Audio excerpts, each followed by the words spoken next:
Kevin, we have a special guest in the house. Forth+Back is a cross-disciplinary creative studio working with both cultural and commercial brands. Their capabilities span from creative direction, identity design, art direction, photography, to all levels of print and digital design. Believing that design thrives on dialogue, they prioritize clear and personable communication through their process, fostering collaboration to achieve results that are greater than the sum of their parts. As an agile boutique studio, they adapt to both projects, big and small, building their team with the appropriate practitioners from a creative network of diverse creatives. Welcome, founders and creative directors, Tanner Woodbury and Nik Killian. How's it going, boys? Ooh, what up, what up?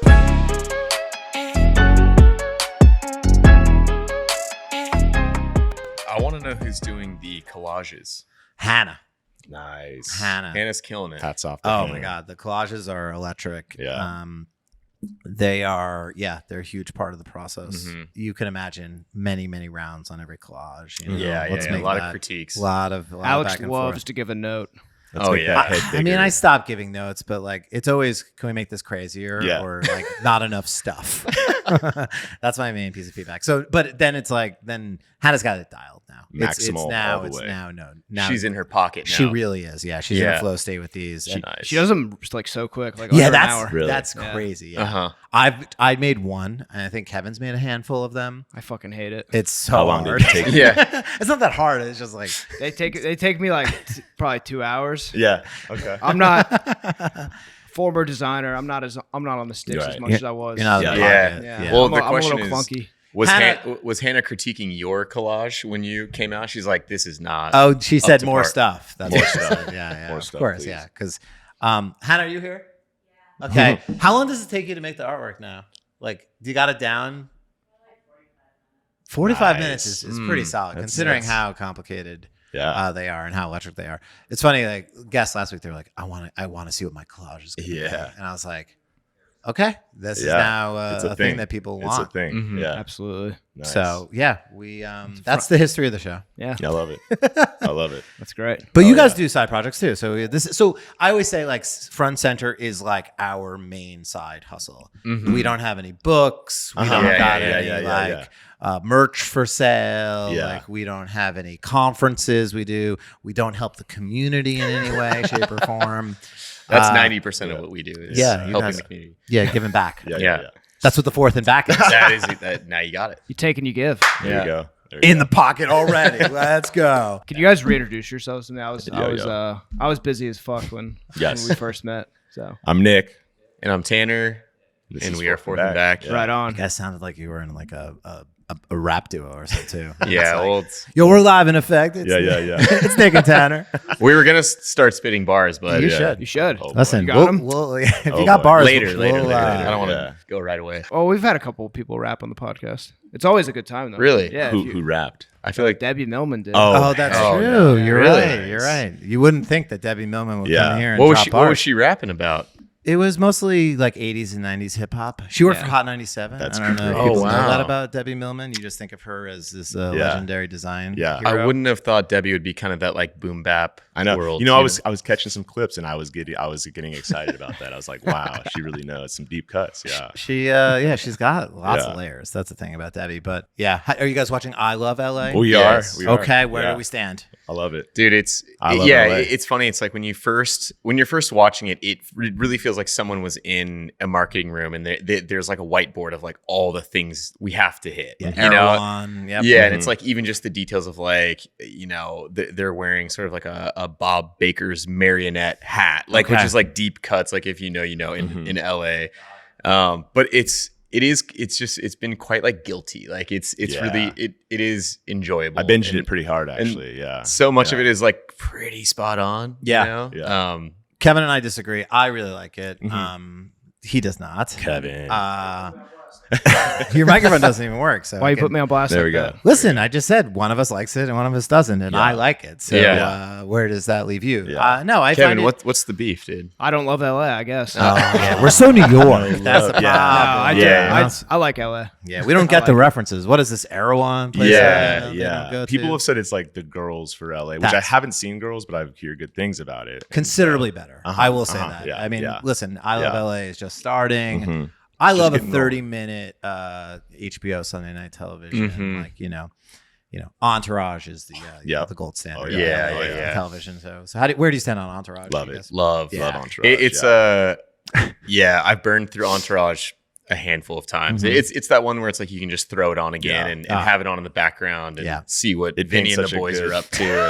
And, yeah. Picture of LA at Yeah, that time yeah, too. yeah. Yeah, I know the 2000s Oh, where they're like yeah. cruising around in the Hummer and like Mhm. all the fitted caps and stuff Yeah. like that. Like Yeah, dude. Yeah, Love. it really holds up, except for the way they treat women. Yeah, exactly. Yeah. those little There's a details. lot, Yeah. Tricky Just except for some that. of the like major plot points. Yeah. of the show. It's Yeah. funny because you'll be watching it and then something will drop. You like, oh No, can't do that. Guys, wrong, guys, wrong, yeah. Vinny. You cannot say that. Yeah. But yeah, no, I saw some interview with Rachel, and she was like, people comparing it to girls, but like the truth is, it's much more Entourage. It very much That's is. interesting. Yeah. Yeah, it feels that way. And her pitch, again, I don't know, we don't need to talk about I Love LA, but we have two LA, sort of, people in the house. But yeah, she was like, it's supposed to be Entourage, but instead of Vinny Chase being a movie star, it's an internet star. Yeah, right. Uh-huh. Which is actually interesting to see. Like, I don't Mhm. really know much about that world, but you see much of that world all the time. So it's like, Mhm. okay. Yeah. this is what And they're I thinking imagine about. it's a terrible world to be a star in. Like, I Yeah, think the it Vinny looks rough. Chase of it all, it's like you're a movie star, you go to the red carpets, Yeah. you're heartthrob, and it's like being an internet star is It's like, like Yeah. kind of rough. a dark. It yeah. does feel like the difference is like when you watch Vinny, like he's kind of like not in the know with what, like it's very easy for him to check out. Like his agent hits him is like, this is it happening. And he's like, oh, is it? Like, whereas with like the Instagram star, it's like they are plugged in and Yes. shit is firing. Yes. And they're constantly stressing about it and how to like put the fire out. And yeah. I think it's cool also because I don't think that that's ever been shown on TV. Right. Like, but I like it. All right. Yeah.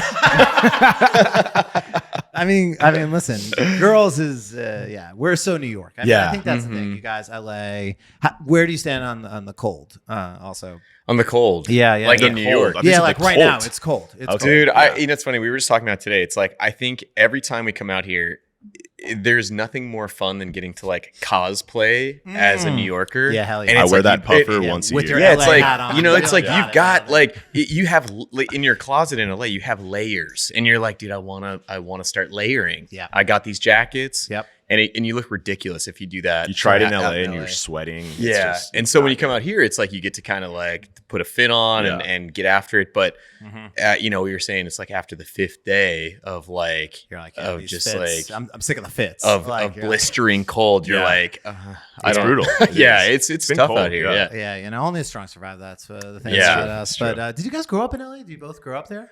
California. California. Both in Yeah, California. we're Yeah. both like Cali boys. Okay. But Nick's from up north, like San Francisco area. Okay. And then I'm from down south, like San Diego. Mhm. area. Okay, cool. And then Nice. we met in college. In the middle. Yeah, right in the Okay, middle. cool. And so, where did you guys go to school? Where did you guys meet? Cal State, Long Beach. State. Yeah. Okay, I like how you Represent. guys really Yeah. represent. Yeah. I do think of you guys as Cali, like Yeah. guys. Yeah. Yeah. Hopefully not like too much, but like, you know. You guys went to school, studied design, I imagine. Yeah. We both both went to Long Beach and then studied design, and then we both got into the BFA program at the same time. Mm-hmm.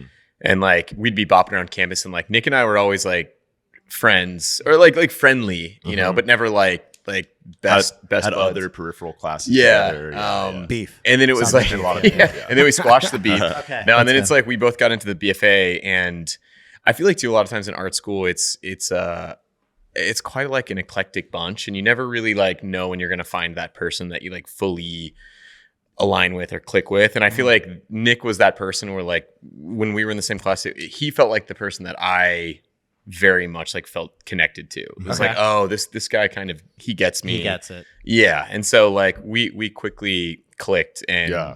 and just started like working together on everything. Like Yeah, cool. every assignment we were like, you know, even if we were on our own, we'd still be like meeting up to work on it together. And then, you know, so it just there was like a natural kind of like magnetism in that way, and we just enjoyed It was like second nature Working to in the start same the space. studio like from college, like out like once we Mhm. got out too, we're just like, yeah, Yeah, because you were already working together. Like, and yeah. just, like, Yeah. already doing it. And so then immediately you graduate college and like Forth+Back. Technically, sort yes. of. Really? Technically, Sort yes. of. I know it's kind of like a roundabout way, like Yeah. a weird route that people don't really take. But we were just like, No. we loved working together right out of college, and we're just Yeah. like, let's start the studio. So we did. We set it up as an entity. but worked in smaller studios for a handful of years. Okay. Until we kind of could build that up on the side. But it was just 24/7, just kind of doing stuff late nights, weekends. You know? And we like after college, we moved up to LA and we lived together too. So like our studio was in our apartment. We had a little attached sunroom where like we would go work our jobs at these. We both worked at like boutique small studios, and then at night we'd come together and work on our own stuff. And just did that for a really long time. But it's funny, when we first started the studio, we were trying to kind of get something going while we were in college. We're like, let's get it rolling. And our first name ever was Coloring Book. Oh, fuck yeah. Yeah. Shout out to Chance the Rapper. And I remember like we were trying to take on clients in college, and like I remember we had a meeting with someone. And that was back in the day where like you would have to go in, sit in the room with the person, talk to the client. And I remember like scrambling, and my mom helped us like print business cards. His mom's a graphic designer off of the printer. Nepo baby. Yeah. Shout out to Camille. Yeah. Shout outs to Is she Mom. on the roster? Yeah. Oh yeah. I mean, like at this point, it's like she's an honorable mention of the studio for sure. Like. But it's funny. I remember like the night before she was helping us print out business cards, and she had like a paper cutter and was like cutting those business cards. Yeah. And the most ironic part is I remember like, I feel like we were pretty nervous going into the meeting. I left the business cards in the car. We didn't end up using them. But it's probably for the best. I don't know how like impressive. Dude, I don't even know, man. I mean, at that point we were like two kids in school. It was like a friend of a friend of a friend that was like willing to pay us a couple $100s to do a thing. But back then it felt like we were like pitching, the biggest product of our lives. No. So on the TV show version of this was your your big audition. Yeah. And you forgot the business cards that your mom. Yeah, and the audition wasn't great. But that's kind of like how it really started like extremely humble back in the day. Yeah. Just now less humble. Yeah. Now it's still quite humble. Just gold chains and champagne. Still extremely humble. Yeah. So you guys were like, we're freelancing, but like we were ready to kind of put our heads together working in college, and then just naturally it evolves to kind of let's do projects together professionally, but also doing full-time jobs. It sounds like that's crazy. Yeah, because in college we both decided like let's do this. I think we were huge fans of the Sagmeisters, the like Carlson Wilkers, Dress Code, like all these small studios that were like going out and doing really interesting things. And so I think when you're young, you're like, let's have like a t-shirt company where we'll make graphic, like all these like big dreams and that sort of thing. And I think so like the idea of having our own company and having that like creative freedom was really enticing. And so, we kind of got after it pretty quickly. But then the reality of like, we have to pay rent, we have student loans, like all these things. And also we wanted to learn too. I think like we didn't want to just go all in on like, let's just kind of like jump into the deep end. So we were working with studios. And then it got to the point where like, after a while where it's like things are coming in and you're trying to double time and it's way too much. And they were super supportive too of it all. We'd have questions, again, being small studios that we were working with. It was like, hey, how would you, talk to this client? How would a proposal go? How would this go? You can kind of see them. You're kind of on that ground floor. You're kind of like directly connected to that, as you of course know. So it's it was great. I think like our studio is a little unique in that way where it's not like we were like deep into our careers and then we're like, let's team up and create our own studios. Like we were fresh out of college. So every client we got was truly like scrappy and small chips in the beginning. And then it's just like slowly grown over the years. Yeah. 2018, we went full time with it. So that's kind of like the real year that we say, but before that, it was kind of just side hustles, working with like other side stuff. jobs. Yeah. But it was always under the Forth+Back. You guys together as a group. Yes. Yeah. Was the name Coloring Book holding you back? That was like maybe like I don't think that was ever legitimately. No, it enacted. was never. It's a good name. It was never legal. If it wasn't for Chance the Rapper, I'd say. You know what's funny is like that was before that happened. And then, like later on that came out and you're like, oh man. Like, it could have been us. Yeah. But I think what really did it is like we were like rocking with that for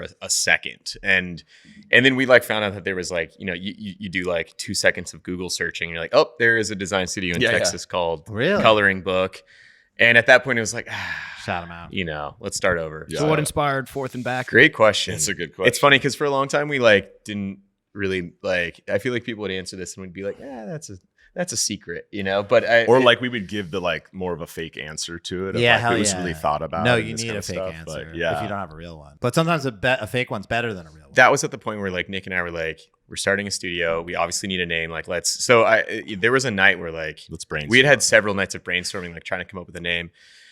And I think too, like names are so tough where it's like a lot of times like you come up with something and you're like, I either love this or this is the stupidest thing I've ever heard of.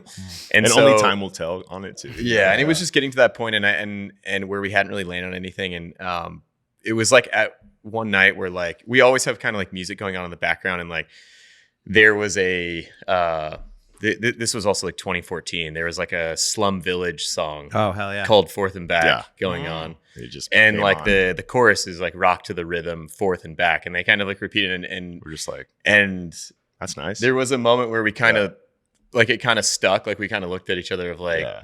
I think there's something to this. Yeah. And I think the reason it stuck too is because, and I think what we really love about it is like the expression back and forth. Like, you know, I think it's like a great. It speaks to communication, the give and take. Yeah, and I think dialogue. You know, the two like sort of our process, but also like our process with the client. There's like a balance to it. I think it also is sort of like an expression you've heard a million times, but flipped. And I think like there was something that was like that we really loved, where it's like something that feels kind of classic and timeless, but seen from a different perspective. Like it also works backwards as well. You know, like so there was something that just kind of clicked, and then they were like, all right, I think that's it. So which of you is fourth? I know, Which we one's get that a back? lot. Do you I- get that? Yeah, I think sorry. it- Great You know, job. I actually Thank you guys. Thank you. I think I have an answer to that. Oh yeah. I think I'm excited to hear. we actually never really like talked about this. Wow. Nick is a little bit more like future coded, you know, in like Fourth. sci-fi and like all this stuff. And it's like I love that too, but I think I'm a little bit more like past coded in some of my Old like soul. Nice. Yeah. So you guys are both the founders and both the creative directors. Mm-hmm. How does that work? Do you guys? We arm wrestle. We don't know any other way, so it's like I don't really know how much like perspective we have on it, but it has worked really well for us. I don't know how well it would work for other people or anything like that, but it's one of those things where when we bring on and build bigger teams and things like that, we have to take a moment because it's like it's almost like telekinesis, like the way we're speaking and like just things that he's picking up on that I'm saying. And it's like, so we have to kind of like slow things down and like get into it. Cause like we've just been together so long that it just kind of clicks and works. But I feel like there's like a comfortability there too as Yeah. well, where it's like, I genuinely feel like when we put work out, it's especially when you come up with an idea, there's nothing lonelier than like coming up with something that could be like great, or it could be like too far, or, you know, and it's so comforting in the creative process to have someone that you're so close with to give you a genuine reaction to that. Yeah. And be like, this is great, or give you the hard kind of like, I don't know, you know, like I think maybe we need to try something else. And I think that's what I think works really well for us, is like we always are there as a sounding board, you know, and sometimes it's a little bit more of a here over there, but it always funnels through both of us. And I know that like if we both get to that place where we're both on the same page, then we know that it's like a good idea. You know? And you guys used to live together, so you guys are like know each other incredibly well, and so it's nice to like it's like you guys are one person. I imagine. At some Do you guys point. still live together? Yeah, I was gonna say. So you guys. It kind of feels that way because we work together like constantly, but we live close by, but we live like 5 minutes down the road from each other now. But I mean, it is interesting because like Nick and I are best buds. I've known him since I was 17, 35 now, and like, you know, we do work together. We hang out together. Like I was the best man at his wedding, and it'll be the same for mine. And do you ever get time apart? Do you? No. Yeah, no, definitely. Way more nowadays. In the early days, there was no such like we were hitting double dates together. Wow. We were hitting the gym together. We were like together. We'd like watch Sheesh. Mad Men together, then go to bed, and then wake up, have coffee together. That's power. Like, Wow, That's this fucking is powerful. a strong unit. Hell yeah. But we have like had some healthy like, you know, we both Separate. live with other people now, you know, like so. Yeah, That's good. I imagine that's probably good for It's the for the work. best. Our relationship. significant others have helped us with that. That's But great. it's Do they ever get jealous? Dude, Yes. in the early days, we've struggled with that because like girlfriends that we both were seeing at the Like, time. why I are think, you like, working at had a like really 11 hard at time night? with like how much time we'd spend together, and there was like inside jokes, and they'd kind of roll their eyes, you know, and so. But like, ah, ha, ha, so funny. Yeah. Just we'd make some joke about typography, and they just would get furious. They don't get it. But it's much better, much healthier now. Yeah. The couples therapist help that you Yeah, because I'm a solo guy, and so I think I am jealous of you guys. I love that sort of camaraderie. I imagine that just like you got someone, they got your back. You can everything you need to talk something out with. Someone that's like again sees things the way you do. Do you guys ever disagree on things? Or all the time. Okay. Yeah, all the time. Yeah. I think that's the best part, is really hearing the other side with these kind of things. But again, like there's been so much trust in years, that so it's like you can really hear that other side. And I get really excited when he has an opposing view, because it's just like, let's talk about this. And it usually always gets to a better place, So it's like I want more of that always. Mm-hmm. So, and I think we're really good and really free and open about doing that stuff. So, and it's like it's never easy. Like when you've been working what? It's not easy. It's like when you've been working on something and you think it's like I have cracked it, and then and it's not that you're mad at the other person. It's just that you're mad that maybe it's not as good as you thought. Mm-hmm. And I think that's the hardest thing to swallow. But I think we both have such a built up like respect for one another, where it's like if they're not seeing it, then then maybe I need to relook at it a little bit. Okay. But I think the other thing that we've really like embraced as well is it's like I think we've gotten to a place too where like if one person is like, I hear you, but like I really do think there's something here. Then we've gotten really good at being like, all right, well let's give it a second. Let's sleep on it. And I've kind of been amazed at like how often like the next day with fresh eyes, the other person will be like, dude, you know what? I think it actually is great, and you just need a second to like, because you each have a vision of what it's going to be in your head. Yeah. I was going to say, isn't it the worst when someone's like, yeah, that's not good. And you're like, no, I'm right. This is great. And then the next day you're like, oh, yeah, right. It's a good ego check. They're right. Yeah. I didn't see it because I was lost in it. I thought it was really good, but and that's the thing is, right? You are lost in it when you're in there. So it's just so nice to have like a sounding board, like we said. It's just, especially when you look back on something like a couple years later, then you're like, oh my God, that was terrible. I can't believe I was trying to convince other people that was good. And then luckily I have 8 people here that tell me my work is terrible. Right. So it's like we got to keep them honest. Yeah, if they ever told me anything was good, I'd be like, "Oh, you guys fucking with me," Like, oh, yeah. But you guys both design still to this day, still make stuff. Yeah. Obviously, the work is incredible. The reason that I found out about you guys was Spiral. I think that was the first time I saw your work. So you want to talk about like sort of Spiral's fun. Spiral sort of project and where that came from? Because another COVID project. Actually. Okay. Yeah. And speaks to like just personal studio projects, self-initiated stuff too. Yeah. I think so. We should give shout outs to our boy Sean Gasematari. Yes. Sean, who wherever you are at the time was another friend of ours, another roommate of ours. We actually had 3 of us living in one house at one point. He got cut from the band. But no, Sean's he's off to bigger and better things. He's at Jordan yeah. right now. So right on.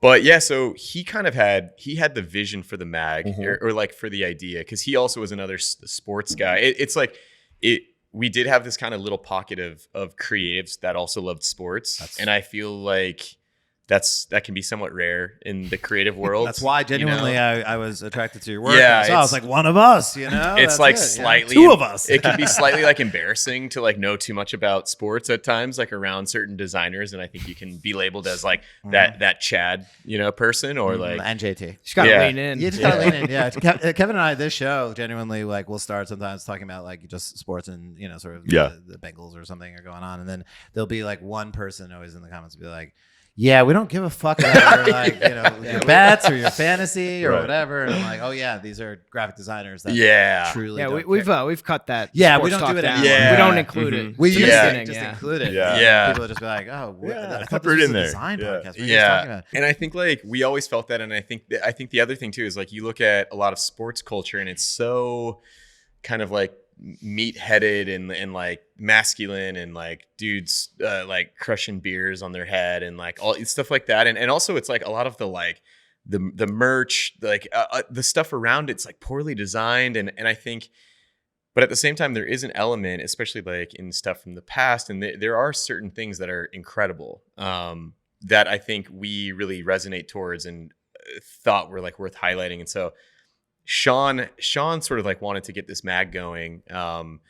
And, was talking about it with us, and we thought it was a great idea. And it really resonated with us of like, this is sort of like an untapped area, little pocket. So, and he's a big football fan, like soccer fan in general. And he saw a lot of, magazines, brands that were kind of curating a artful take on that sport. So he's like, where is that for like American football? Yeah. No, it's a great point. Like American football is by far the most popular sport here in America. And yeah, there isn't that like tasteful. I think in basketball you see a lot of. You do. I would say more often than not when there's like intersection of sports and design. And I've talked about this before because I'm older than you guys a little bit, and I remember like there were so few of us, like graphic designers that also liked sports. I got set up with another designer because he was like, "You guys are both in New York. You guys both like basketball. You guys should hang out. You guys are be designers." best friends. His name is Darren Crescenzi. We're very close friends There we still to go. this day. He's a great designer. Love it. But it's like that's how few people there Right. were that like Right. I was set up on a date like to meet him because we both were the only two here in New York City. Yeah. So I it's think wild. that stuff it's like it's come a long way. But also I do think a lot of it is centered around basketball still, maybe sort of soccer or football, but not American football. Like NFL, it still feels very like trad American meathead culture. Definitely. Yeah. And I think too, it's like within basketball, a lot of these people's personalities are way more on display. There's less people. Yes. You can see their faces constantly. There's a lot more self-expression. With football, it's way more concealed. You're not really seeing these people constantly. There's a lot. The teams are bigger and that sort of thing. I think it's a lot more like locked down, and so it was like a really great challenge to try to like accentuate those things that make American football so interesting and show like to the public the things that resonated with us and hopefully like resonated with them as well. And so that was the first episode. Was Spiral was just like highlighting American football. It was like tribalism, I think. Each one had like a theme. Okay, cool. You kind of like focus in on a particular thing. Yeah. Was the goal to get work in sports? Because I guess were you guys doing any work in the space? I'm glad you're circling back to that. Yeah, like the kind of like we were all, again, Sean's now at Jordan. Yeah. Since we've put out 2 issues, we've been working with Nike, and it's kind of like that was the goal of Spiral, was to get in front of these sports brands, these sports clients, and kind of be like, hey, look what we can do in this space. So it kind of served its exact purpose. Yeah. And that was like the main goal there. Yeah. I love when our show can actually be informative and helpful for people. It's not something we do often, but like it's true. Like if you want to work in something and you don't get the project, you don't have the project, make the project. We have been big advocates of that. Yeah, we've kind of like lived by that, especially just being young kids early on in the studio. You don't have much of a portfolio, so like you're kind of left to make a lot of these projects initially. We didn't have clients, just to show people that you're capable of pulling something like this off, and so I think like that kind of caught the attention of Nike, and it wasn't like sports are our be all end all, but like it was something we wanted to get more into, and so it really just it was like this will be a really fun project, and hopefully we can kind of catch a little attention at the same time. Sick. What was the first project from Nike that came to you guys? It was Nike football. Really? American Look at that. That's like a 1-to-1. Like that's like a perfect, slam dunk. We've worked that's a on touchdown. Thank you, Kevin.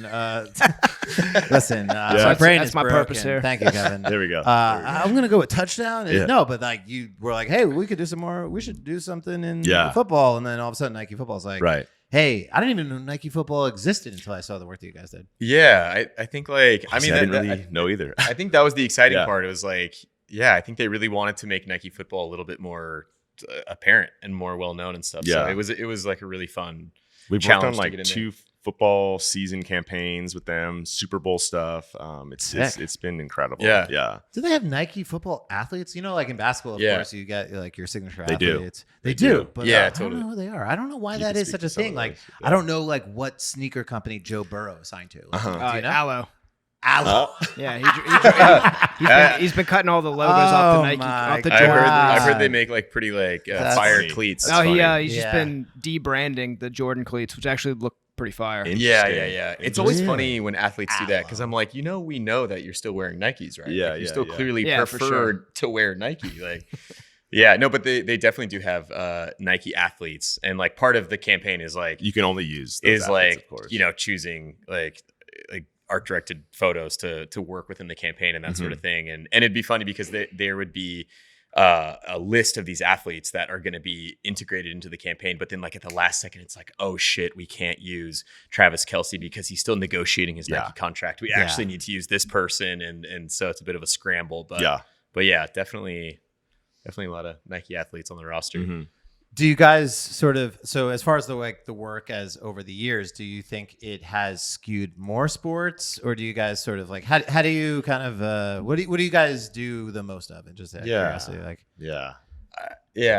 I don't think it's most sports. I think there's only been actually a handful of sports related projects. I think it's branding at its most core. Yep. It's funny. We're out in LA and we actually do quite a bit of film production branding for film production studios.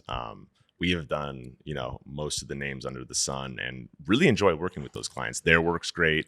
At the end of the day, their work makes our work look better. So it's a fun time. They're creatives, we're creatives. So yeah. But yeah, it's like we do have a bit of a wide net. I think I think what happens to us a lot, and I'm sure that you guys know, is that you put out one project and then like other people see it and they're like, well, maybe I want that, you know? And so I think like it comes in huge waves where it's like, well, all of a sudden we'll put out like sort of something that's, which is why those personal projects work. You put something out and it's like, oh, okay, yeah. And I think like that's happened a bit with sports, where like when a lot of that sports stuff was happening, we were getting a ton of sports projects.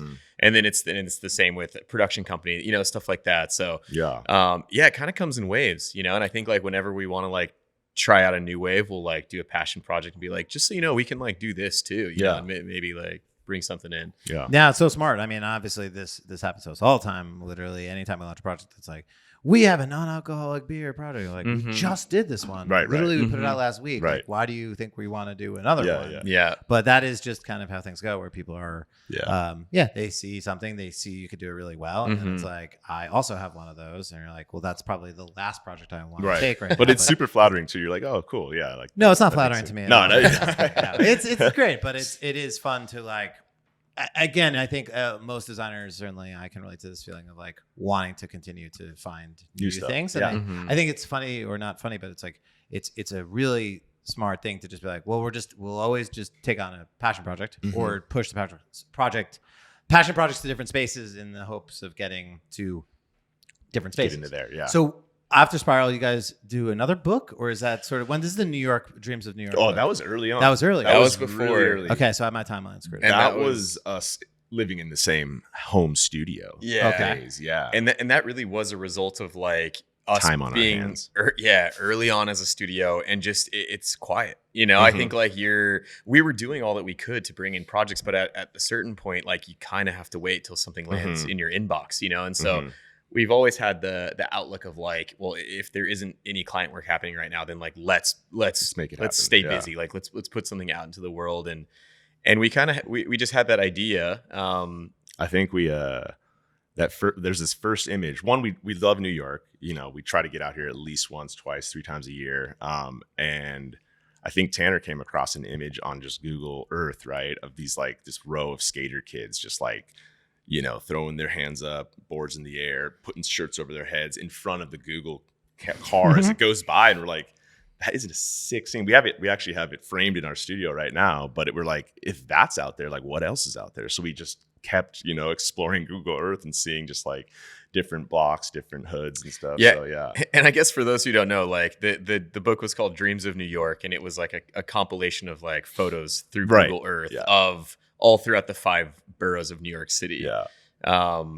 And I think like when we came across that first photo, we're like, wow, this is kind of amazing. Yeah. That like you can have a moment like that. Cause I feel like it's like we remember being kids and skateboarding, and like you're looking at that group and you're like, I knew that kid. Yeah. And I knew that kid, the kind of the troublemaker, the like, like all those things. And so, yeah, it really did spark that idea of like, I wonder what else it's kind of amazing, because when you go around to like, it would be really hard to walk all around New York and point a camera in people's faces and like get people to like pose for you or wave or anything like that. And then all of a sudden it's like when the Google car passes, like people are like excited to like wave to it or do something stupid. Or I'm like, going crazy when that thing passes. Yeah. Like you're trying to think of like, what can I do? You know? And so it's like, it actually was like an amazing little like documentation of New York in that time. And and I think too, it's like obviously people have done stuff with Google Earth in the past. I'd like to think that it was pretty fresh back then in like 2018. And there's a dreamlike quality, right? Because like we actually hadn't been to New York a whole lot at that time, and we were like living vicariously through Google Earth. Wow. And it just felt dreamy. We were like, and like, was that 2018, 19? Like it was like, I think we were producing and it came out during the pandemic, which is just like happened to happen. And it was like, now we can't even travel out there right now. So yeah, it's like, it was the name like Dreams of New York. It was always like two California boys that always kind of like had sort of like ambitions of like being in the big city. But it also was a play to that idea of like, when you're in Google Earth, like, things are distorted. Things that like there's no faces. Everything, the faces are blurred out. Like it feels like you're walking through a dream a little bit. There were some natural things that would happen, which were really cool. Like, it's turning a corner and it's catching a bike in the same frame. So this bike is just being like elongated across this whole frame. And it's just like, well, that's it's like when you take a panorama on like your phone like and you just get some like stuff. weird connecting things that somehow, like you ran it through a scanner or something. And also too, it's like sometimes like the documentation of a street would be like years apart. So you'd be like going through certain parts of New York, and then like years later it would be like quite gentrified, and it kind of felt like a dream where like you like turn a corner and you're in a different part of the city, and so we got kind of addicted to like just looking on there. We're like, what else like can we find? It was a daunting task, but yeah, it's don't think funny. we got the time nowadays, but yeah, we kind of wanted to do more print, more book projects, and so we're like, let's put this out, and I think like that was one of the ones that kind of caught a little attention, and people were like passing around and led to more printed pieces and that sort of thing. You guys are good at manifesting things. You're like, oh, we want some work in the sport, football space. They're like, boom, Nike football calls. You're like, oh, I want to be in New York. You're like, make this book, and then boom, you guys are. Now look, you're right here. It's I think like it may seem like that, but in reality, it's like, hey, let's do that, and then nothing happens, and then you're like, cool, well maybe that didn't work, and then like years later, like something comes in, you're like, oh, okay, like it just kind of was like that a led seed. to us here. It was like a seed that needed to grow a little bit, so yeah, totally. Do you have any spots that you found in the book that you visit when you I think for sure return here? But I mean, we really went all around. I know. I think like it's like I'm trying to think of like one where it's like that's my spot, but I know nothing. It really was, dude. I can't express how random of exploration it was. Like truly just like turning corners, and like it kind of became a little bit of like a meditative practice, whereas like, especially too, like us kind of like single, like not much to do, like we'd be up late at night just like turning corners and be like, oh shit, look at this. And you'd see crazy shit. I like in that book there's one where it's like a dad is like helping his son like pee on a telephone pole, and it's like you get this like amazing thing, like just like all sorts of bizarre that's stuff. Beautiful. So Big Daddy, very Big Daddy scene. That happens in real life in New York. Apparently. Wow. At what point does the studio go from like, hey, we got a lot of time for personal projects to like, holy shit, we need to get more people in here and get an office and kind of make it real? 2018, we take the leap, but by no means was it like coming in at that time. But we take the leap with the few clients we had. But honestly, I'd say into the 2020, 2021, things started kind of heating up a little more, and we have Eric somewhere here with us right now. Shout him out. What up, Eric? Our third designer. But yeah, we've also just over the years built like a really. He works for you guys. Yeah, I thought he was just your homie. No, this is the homie. He comes. He's our yes guy. Yeah. Or come with guy. No, entourage. Yeah. He's your turtle. Yeah. He drove you guys here. Yeah, exactly. He's our driver. So there are three. So there's three official, and then three official. Like, but we there was a new Nike project we can talk about too that we've been on earlier this year, and like we scale up to around 10 or 12 people from our end. Nike's got their own team and stuff, so we just have, I was about to say, like, we have just a nice like robust little network of people and freelancers and contractors we use that we like to come back to again and again. Nice. But at our core we're three, and then we'll sort of have an intern in occasionally, and so I mean keep it pretty tight. That small tight sort of feeling I think is I don't know. The work is so great, and you just like see every project, and like you guys. I don't think it's a style, but I know what you guys like. Yeah. And it's bold, it's future, but it's craft too. And I think that again, like kind of looking at the website again today, I was like, oh yeah, these guys, they just keep mounting projects. Because I remember when you guys first started, and it was sort of a couple things, and I feel like it's really kind of continued to level up. So we appreciate that. Yeah, congrats on everything. And Kevin, what questions you got for these guys? What do you got, Kev? Who are your teams? Yeah, good. Thank you. Teams. Thank you. Dude. Yeah. Teams. So How much time do we got? Controversial, but I'm honestly not the big of a sports guy. It's What? Really, After all this? I know it's really Tanner. Shut it down. But he's got me into a lot of stuff. I came from the Bay Area, so like I grew up watching the Giants and the Niners. I'm still a Niners fan. Controversially getting into the Dodgers, but Oof. Nick grew up skateboarding, so it's like he has that like That's athletic, fair. quality. But and I actually played a lot of Less sports. I less just never organized. really got into watching sports a whole lot. But, Yeah. No, it's tough to be a skateboard guy and a sports guy. Yeah, It's like yeah. those two things are kind of like oil and Do you still skate? No, I ride around, but man, I would bust myself up now. Yeah. You got to watch out with the wrist. He's these still days, got a you little know? magic though, Yeah, Once in a while, Honestly, like break dreams something of out. like being sponsored in like high school, which was pipe dreams, but you're like, yeah, I think that's what I'll do. That's you the know? next Sponsor yourself book. now. Yeah.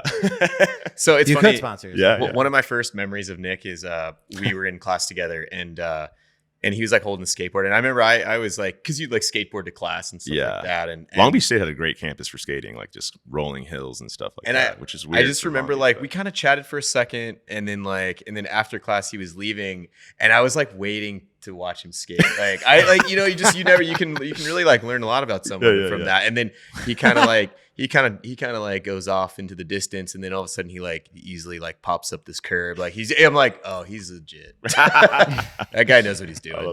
I would fall so much on campus too. Like a bunch of girls walking by, hit a rock, and just we have a few go of those. down. Yeah, but but I was gonna say big like LA sports guy, kind of in all areas as well. Yeah. like kind of basketball, baseball, hockey, football. What are you, a Rams fan? No, Charger fan. Chargers. yeah, Respect. two. And then two Lakers or football teams. Clippers? Lakers. Yeah. I mean, it's been a pretty good run for LA sports teams. They have. Obviously, the Dodgers are the fucking best team in baseball by a mile.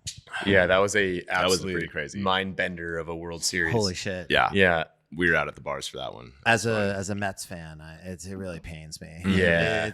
I'm not rooting You had tough for you go. guys. Yeah, I I get it. want. What are you talking about? You got all the money in the world. No, but I mean, that doesn't buy championships. You need good players and good team. We have some of that, but the Dodgers are so fucking good, and that World Series was really fun. I feel like baseball needs help.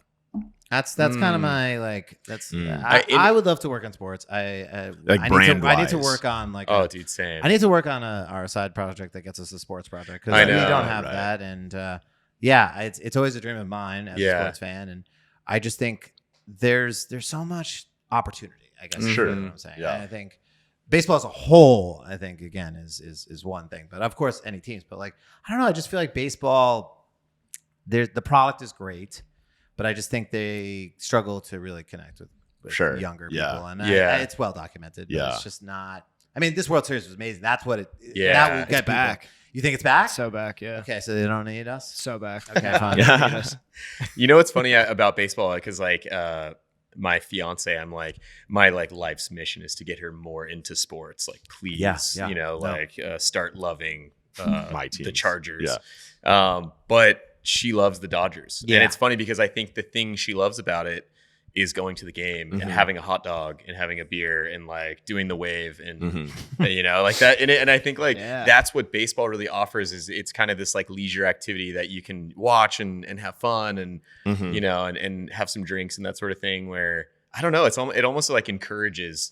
There's a lot of waiting, so you get to kind of like do other things. Leisurely vibe. Yeah. I'm into it. It's great for someone that's like not trying to be too engaged. It's like, I'm here for the peanuts and the hot dogs. Yeah, there's not much better than a baseball game on a Sunday. Nice weather in Los Angeles. You know? I went to my first Yankee game earlier this year. Yeah, and it was pretty like it was trash, amazing. Garbage. But so sports like. I do think there's still a big opportunity in terms of bridging design and branding, and I think it's Yeah, I think on the team level, I think there's like a lot more documentaries. There's a lot more content that these teams are putting out. I think they're investing in designers, but I still think in that sort of like intersection of like cool design, actually like doing collabs that aren't cheesy and raunchy. Like I just feel like there's still just so much meat on the bone to do something that isn't just for the sort of mass audience, but to do more niche stuff. Talk about like brand loyalty though. You know, you got all the fans. It's like it'd be so much fun, but man, that's a tricky tricky one to navigate. And like there's so much legacy and things to play with, right? But it's like, and things you would probably like instinctively do, but you're like, man, there is a real legacy here. Like, how am I affecting this? You don't want to, you don't want a Cracker Barrel. So in your hands, you know? So we would love to though. We would love to. That would be like a dream project. I grew up playing hockey, so it's like to get to.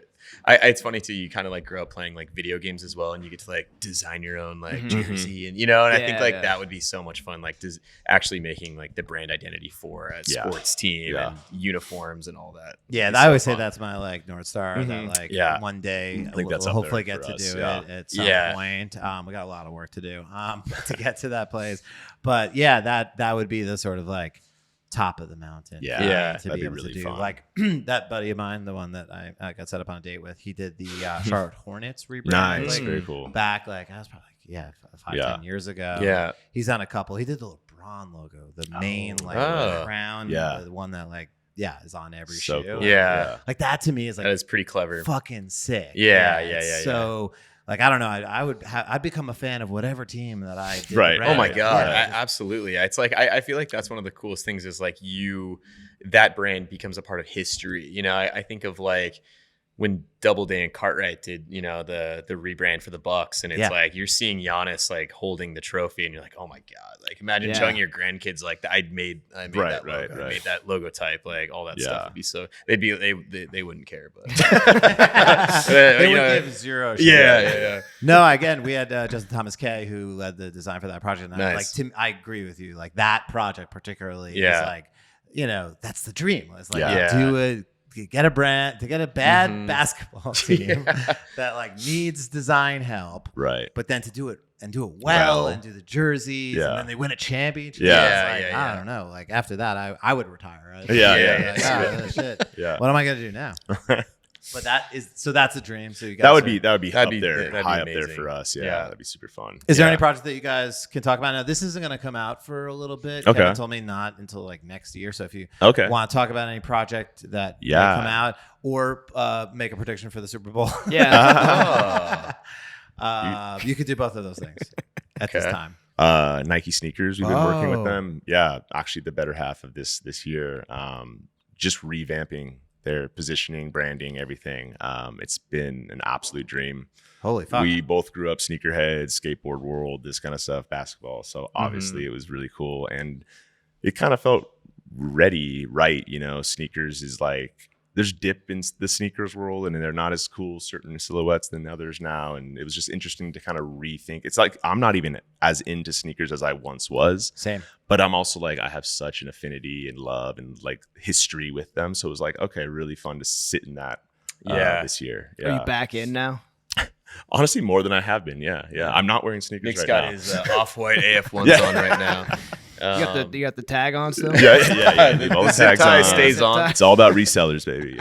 Yeah. No, it was really interesting because I think like we obviously have been very close to like sneaker culture in the sneaker world for a really long time. And it's like for a minute there, it was red hot, you know, like it looked like the Jordan 1 was never going to go out of style. You're like, this is here to stay forever. And then all of a sudden it was just kind of like, things changed, and you know, and people started being less obsessed about this sneaker that everyone had to get, and it became a lot more like nuanced, and the way people.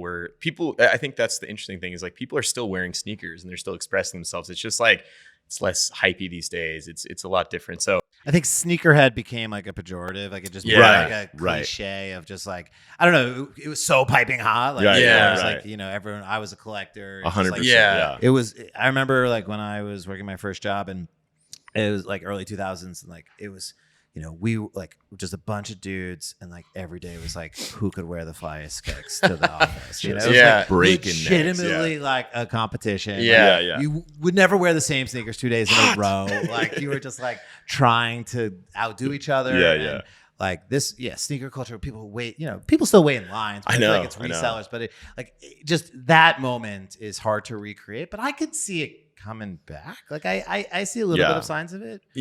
But I don't know that it'll ever be the same. But maybe it's just just maybe it'll be better. Maybe it's time for a reintroduction. I think that's the thing is like, and I without getting too much into like the positioning and strategy, but it's like I think the thing that was really interesting to us is like. I think the reason sneaker culture became so red hot is because of the stories that were being built around the shoes, and like and what they represented and what they stood for. And I think like that's why people would rock a certain shoe because it represented this, or there was like a niche little pocket where it's like if you know, And I think that sort of faded and it all became just about like I know there's too much what emphasis brands dropping on what. saran wrap and stocking 2 pairs and reselling and standing in lines, and it was really like there was nothing cooler when I was skating and growing up to have someone like wearing like actually a pretty expensive pair of whatever's Nikes whatever and just thrashing the shit out of them and just like up, it was just the coolest thing. And it's like it's about actually like rocking this stuff over like stocking the stuff. So so it's like I think that sneaker expression is still there. It's just about like isolating like what it is that makes sneakers still cool and relevant in where we're at right now. So it was a really fun project. So that was a big part of this year. Yeah, that's fun though. That's a like dream absolute. project. It was so project, fun, and like we went up. We've been to campus a few times now, but this last one we tried to make it a little bit more like sneaker specific. And we got to like check out Blue Ribbon Studio and get in there and see. You get into the archives, kind of tinkering away. Haven't gone to the archives yet. It's funny. I feel like they got those shits. We've been promised though a trip at some point. Yeah, next so time we want to get in there. We'll dip our heads in. Yeah, I really want to see that. But yeah, that's been a fun one. Another one we've been working on is we're working on a restaurant right now. Oh, sick. Have you familiar with Tom Segura, the comedian? Yes, he's got a restaurant coming out in Austin that we've been working on, and we've been going out to Austin quite a bit and doing all the branding and stuff like that. So fun. That's been the first time fun. you guys have done a restaurant? It's not. Yeah, it's definitely. not. We don't do many. Got it. Yeah, for sure. Yeah, because they take a very long time. Yeah. All the build out and everything. Cool. Is it gonna open next year? Is it gonna... Yeah, I think they're next year. projecting next year. I know these things take a long time, so we'll see. But don't hold your breath, but it will be coming. yeah. But that's fun. I mean, I think that's the best part about branding. I always say it's like you could be dead focused on sneakerhead culture and thinking about sort of what made the Entourage Air Force Ones, sort of pop in. Yeah, there's like a whole episode there. It all comes back to Vinny Chase, and then totally switch gears, and you're like Austin taco, whatever, like whatever the restaurant's gonna be. Yeah, it's gonna be like an Italian bakery cafe concept. Italian bakery concept. Yeah. And then just like, okay, cool, let's go study blah blah blah. Totally different space, totally different. Yeah, honestly, I think that's one of my fun, favorite things about what we do is it's like you constantly get to dive into different worlds and become like a mini expert for a certain amount of time on that thing, and then as opposed to maybe like doing the same thing over and over and over again every day. I love like diving into a new topic and like honestly getting back to fandom. It's like, how do we become a fan of this newest client, right? And just really geek out about all their stuff and all the things they need done is kind of how we like to operate. So no, that's a great point. I mean, fandom is like, that's what we're in the business of doing, right? Is making people fans of things. And I think we have to become fans first, you know, or at least like find get those that things that it's like, oh, this is why people are going to love this, or this is why people are going to connect with it. And fandom is really interesting. I think about sports brands. Those were some of the first brands that I grew up being like super aligned to, being like Mets, Knicks. These are my colors. These are my logos. This is my jacket. It's like, this is the brand for me and how I communicate to my Yankee friend down the block. And I never wore Jordans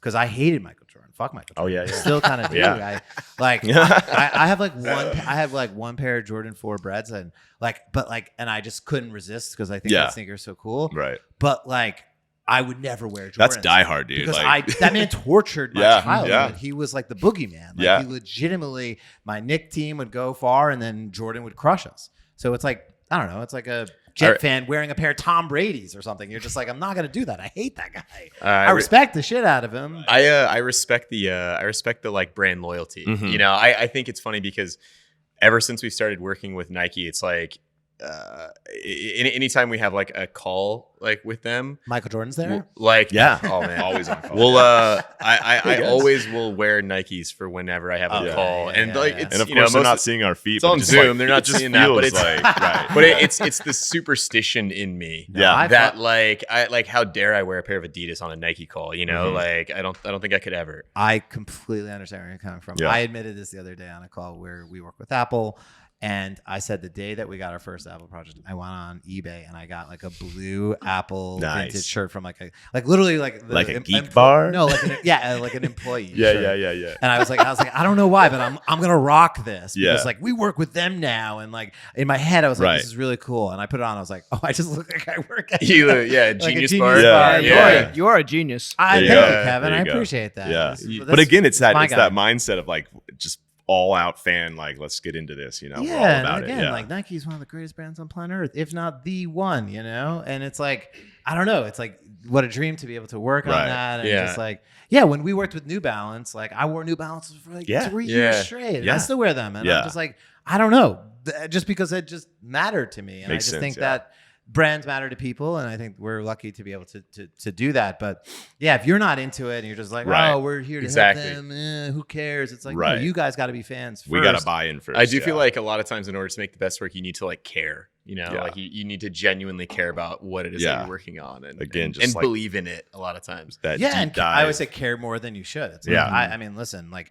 New Balance, we were working with like an agency that was like working with New Balance. We were so far away from the like driver's seat, but I was like, I'm wearing the shoes. Still, And yeah. like they're a Yeah. client, and they Yeah. were, but like it wasn't like that Right, in that right, way. right. But I like, yeah, you have to like, I don't get up for the game in a way, Yeah. and it's Product not just research. like it's not fake. It's like enthusiasm. Yeah. It's fandom. Mhm. And Yeah. I think fandom. it's a is- mindset, right? Like, yeah, and fandom is like hard to create. Like I think that's the other thing. It's like, right.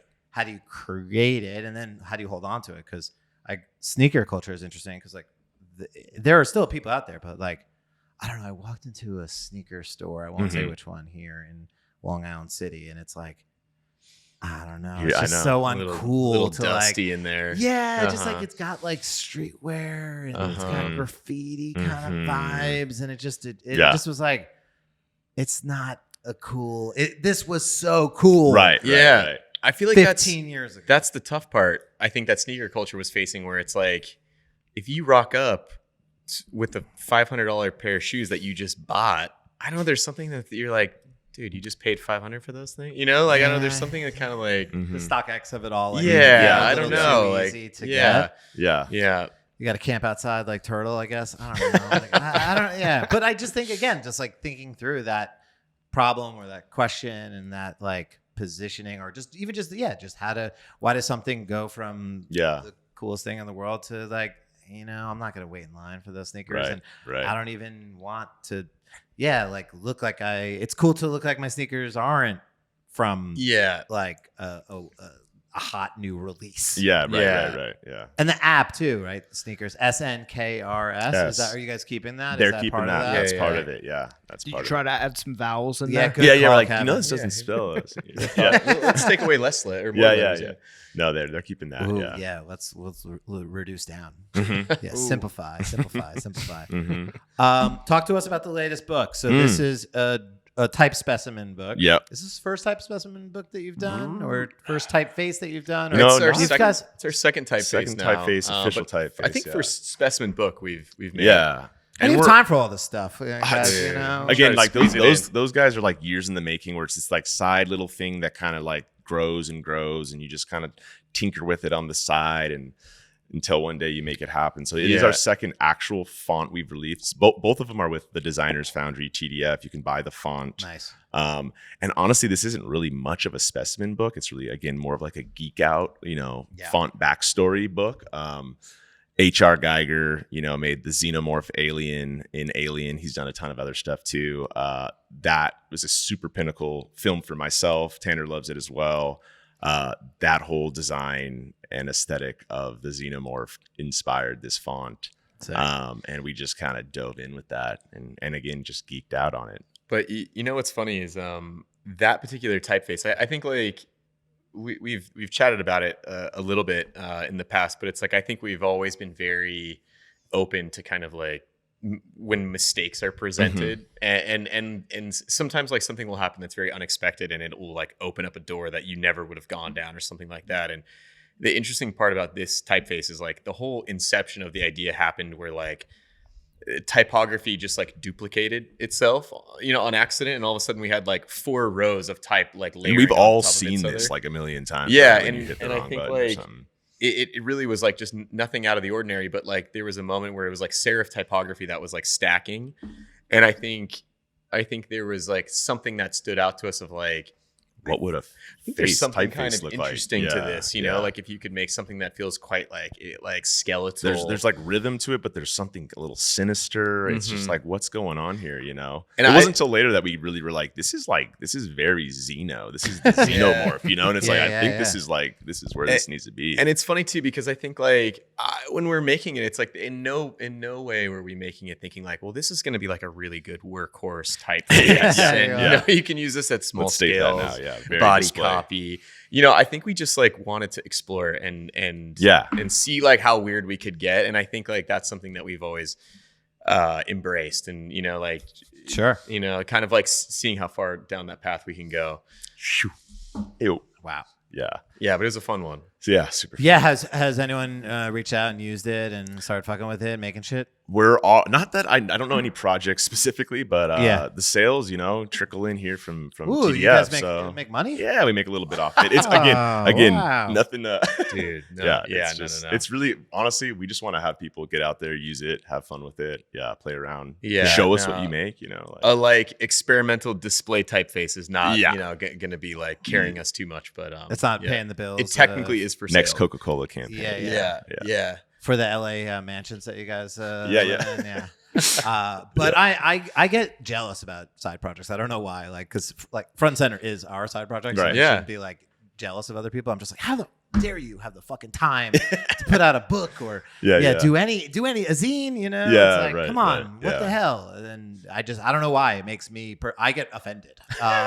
So We get it too. We see stuff like that too. We're like, man, how do they do that? yeah, how the Yeah. fuck do they Yeah, have yeah, the yeah. time to do that? We barely have the time to be a business. Yeah, you know? 100%. Yeah, you really have to carve out the time, and that's that's why things like this take years. Yeah. Just because you don't have the time. Like Yeah. We were sitting on that one for a while. Yeah. And it was like finally we're like, all right, this year is the year. Yeah. Yeah. What are you sitting on right now before we get out of here? Anything that you guys, is kind of like in the back burner of like a personal project. Yeah. Like That's a good question. Are you guys honestly. busy? Tease anything out? It's like I think we're kind of working on a little side thing with some friends who are like product designers, and we'll yeah, kind of there is one. we'll keep it discreet, but it's like Yeah. I think there's like a fun little side project, that's like working on a product and getting a little bit more into like packaging and that sort of thing. Yeah. Which is again like a world that we'd love to get more into. So it's like, nice. all right, let's let it rip. Yeah, some very talented industrial designer friends of ours. So, Yeah. Cool. Yeah. Right Making on. something a physical. That physical Yeah, piece, yeah. Nice. Yeah. Yeah. It's funny. I have a buddy of mine who runs a studio that he does a lot of hospitality stuff. Yeah. I'm always like, oh man, I want to do more hotels and restaurants and stuff like that. And he's like, Right.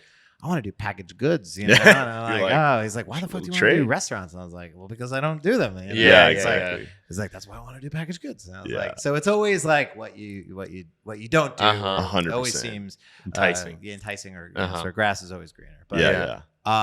thank you guys for coming. We Oh, really appreciate the time, and anything that you guys didn't get a chance to talk about, anything Man, you want to cover. Just about covered it. Yeah, we're it's a privilege That was to be fun. here. That flew by. I'll just say shout out to Alex because Oh, man. back Right. in the day, Yeah. Nick and I when This we is were a in Debbie college, Millman like, story, actually. we'd be young designers in college. We both, I was telling you, worked at that. We were interning together, and we'd be driving out to like San Francisco, and we would just be like listening to Design Matters, Oh, and I remember we remember listening to your podcast like early on. Sheesh. And I remember thinking like, hey, seems like a nice guy, a cool Aw. dude, and Yeah, he's yeah. doing cool stuff. And so it's very cool to It's a sit cool down full and circle moment have a- for have a us. little to chat you with- guys sit gonna down make with me you. Cry. That's so beautiful. Yeah, go Inspiring the young designers out. Yeah. Yeah, go listen to my 2013 interview with Debbie Millman. It still hits, guys. Where I sound like a baby. And, I did this thing with her where she talks like this, very softly and very Debbie Millman. Mhm. Design Matters.